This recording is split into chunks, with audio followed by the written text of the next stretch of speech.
Carson, that doesn't sound like a RM250.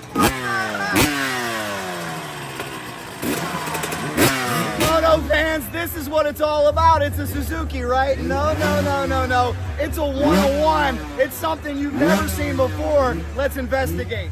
Carson Brown's machine, yellow. What is it, a Suzuki RM250? No. Let's take a look in that engine bay. Guys, that's about a 2000-ish KTM punched out to 300 cc's with a carburetor inside a modern 2023 Suzuki RMZ frame. This is the type of ingenuity that we see out here at the Two-Stroke Nationals. It is so cool. Twisted Development, BBR. Let's find out more about this bike and see it in action.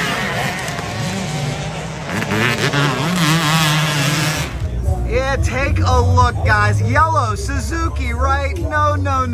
Here is the defending champ, Carson Brown. You always show up on something just absolutely ridiculous. Yeah. This is so cool. Tell me about what we're looking at. Yeah, so Twisted Development, Jamie over there said that he had an RMZ with a KTM 300 SX engine. And he's like, you gotta try this thing out. So we came down here and put a little bit of time on it, and I was like, yeah, this thing's legit, man. It's good. So yeah, we've been dialing it in, going a little softer on the suspension, you know, getting the chassis feeling a little more two-strokey, and I'm super happy with it. Our first moto's coming up here real quick, so we'll see how she performs. Where does he come up with these ideas? You know, he knows that I'm an aluminum frame guy, so it's kind of the best of both worlds, because the KTM carbureted motor is known to be really good, and then the Suzuki is known to be one of the best handling bikes on the market. So he just kind of took the best of both worlds, and he made it happen.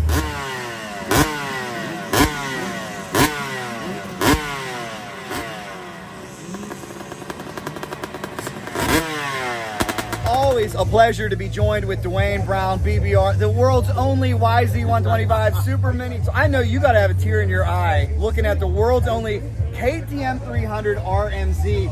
What do you think was the biggest challenge putting this together? You know, it's pretty awesome. Jamie at Twisted Development, he's been talking about doing this for a while, because Carson's like, man, I need a bike that handles like an RM with a KTM motor in it.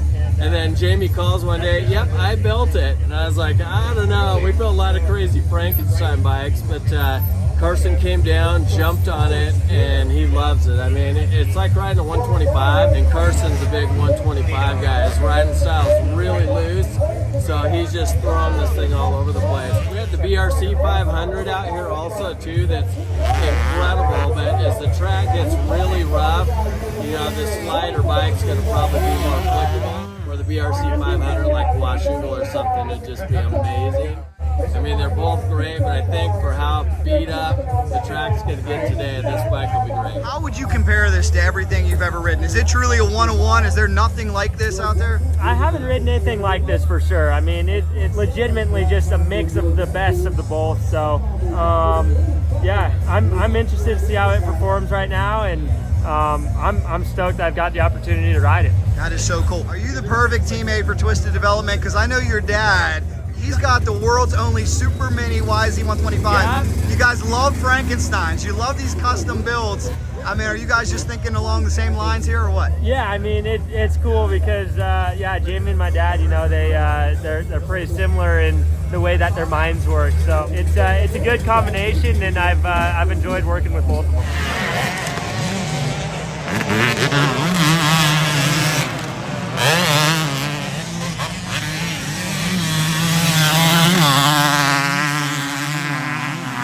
Well, what I love about what you guys do, we see this a lot in drag bike racing, the engineering, the ingenuity. You don't see it a lot in motocross.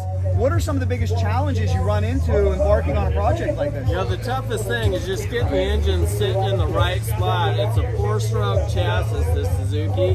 They're not made to have a 2-stroke in them, so, you know, Jamie did a good job getting everything set up in there. We helped a little bit too, just with some advice through BBR, but it ended up being a great setup. And there's a lot of crazy welding that goes on, heat treating, getting the airbox to fit the carb right, make everything flow correctly. Pro Circuit, Mitch over there made a custom pipe for it. He knows how Carson likes to rev them, so they rolled it over there. Mitch built a special pipe for it. just an amazing bike. Look at this battle. Here comes Carson Brown. Followed closely by Ryan Villapoto, 1 and 2. A battle here, ladies and gentlemen. What's the most difficult part when you embark on a custom build like this and you got on your own? What's the toughest part of making everything work?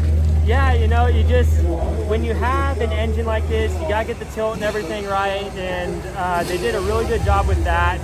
You just don't know how it's gonna be, because I mean, this bike is made for a 4-stroke engine, and then this engine is made for a 2-stroke chassis. So it's like, you don't know what you're gonna get until you do it and have the outcome. And you gotta be really careful where you weld the braces on the frame and where you're welding the motor or the engine mounts and all that. So there's a lot that goes into it. I mean, you can see that they welded a bunch on the radiators. Let's take a look. Let's take a look at some of the welding.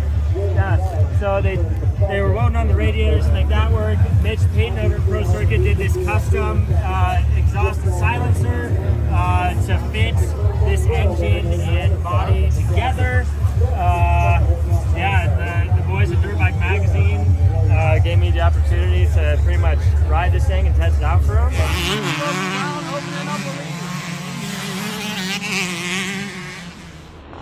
When you're talking about this many custom parts, what type of monetary value do you think we're talking about with the motorcycle? You know, I don't know. It's in my eyes, I'm just stoked to be able to ride it, and it's priceless for me right now. So so cool, so cool. What's the best advice you can give somebody who's going to try this? Try to build their own Frankenstein. You know, you just got to jump in and do it. A lot of times we'll build one that's a hot mess, do it again, and it's pretty good.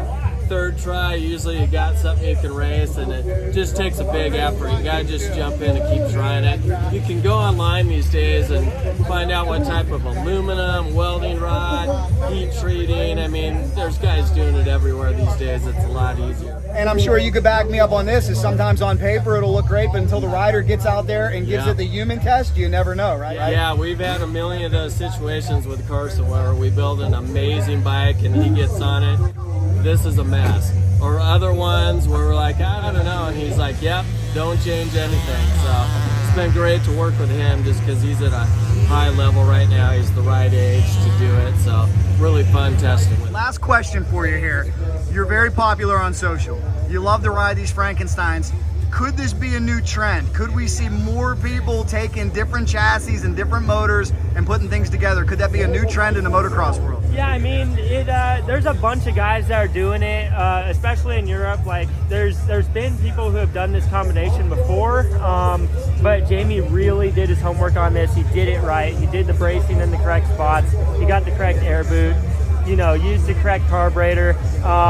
You know, you see builds like this a lot that just aren't quite there. They just didn't quite, you know, pay attention to the fine detail.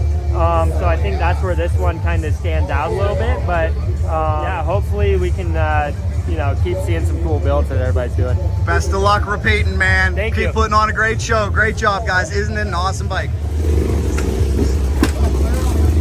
Well, thank you so much, BBR. We appreciate it, guys. Keep up the awesome. Is this great or what? You'll never see one quite like this.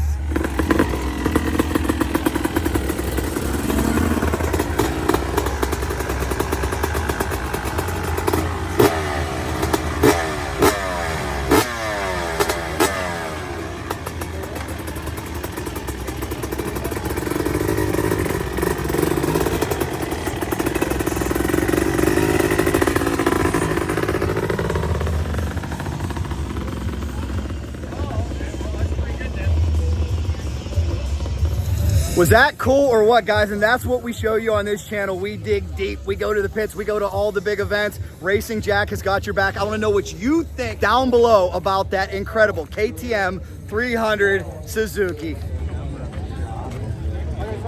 And it is, now we're looking at Giacomo Redondi again, and that number 43. Carson Brown continues to lead the way as we continue here from the Wiseco Two-Stroke Championship hosted by Fast House. There is Ryan Villapoto hanging on. Less than 3 minutes a lap, so we've got about 3 minutes left remaining in this race. That's the time Carson Brown has left to make his dream a reality. I think that white flag was a massive motivator for Carson Brown because he quickly made up a lot of distance. He's down to about 4 bike lengths right now, all the way way inside. Almost taking out the cardboard box I talked about. Everything you got. Oh, a lapper coming up, Mark. This could, I don't see any blue flaggers out there either. This track is so vast, it's hard to flag the whole track. Finally, the lapper has got the memo. There's a battle. You're not in it.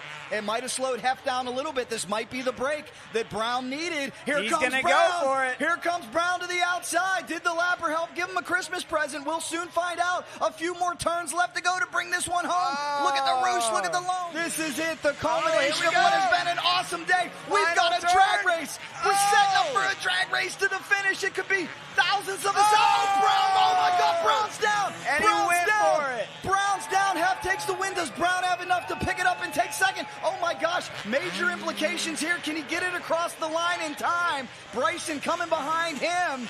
Brown's going to take a second, but your winner, 2-1 on the day, out of Pervine's Yamaha. Here's the way they finish.